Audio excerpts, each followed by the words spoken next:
সারিবদ্ধভাবে গাড়ি পার্কিং করা হয়েছে টানেলে, আর ভেতরের অবস্থা অন্ধকার ও স্যাঁতস্যাঁতে।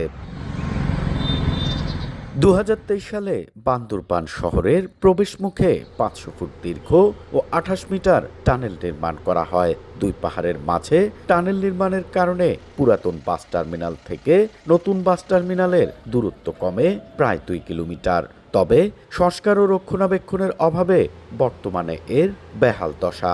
নেই কোনো সড়ক বাতি, ভেতরের রাস্তায় সৃষ্টি হয়েছে ছোট বড় গর্ত। এছাড়া দেয়ালের ফাটল দিয়ে পড়ছে পাহাড়ের পানি। অন্যদিকে বর্তমানে যানবাহনের স্ট্যান্ড হিসেবেও ব্যবহৃত হচ্ছে টানেলটি। পাহাড় থেকে পানি আসে, যে কলের মতো পানি আসে। টানেলের মধ্যে ভূতের পরিবেশ হয়ে গেছে। টানেলের ভিতরে যে ময়লা আবর্জনা হয়ে গেছে, পানি পড়তেছে, কিন্তু এখানে যে কোনো সময় বিপদ দুর্ঘটনা করতে পারে। টানেলের ভিতরে যেরকম কাজটা তো করছে, ওরকম যেভাবে কাজ করার প্রয়োজন ওরকম যে কাজ হয় না। এ নিয়ে ক্যামেরার সামনে কথা বলতে রাজি হননি পার্বত্য চট্টগ্রাম উন্নয়ন বোর্ডের নির্বাহী প্রকৌশলী। তবে মুঠোফোনে তিনি সংস্কারের আশ্বাস দেন। এই মেইনটেনেন্সের বিষয়গুলো আমরা নতুন স্কিম নিয়ে করে পৌরসভাকে হ্যান্ডওভার করবো। পৌরসভা নিয়মিত মেইনটেনেন্স করলে এটা একদম নিট এন্ড ক্লিন থাকবে। প্রায় ১১ কোটি টাকা ব্যয়ে বান্দরবানের টানেলটি উদ্বোধন করা হয় ২০২৩ সালের অক্টোবরে।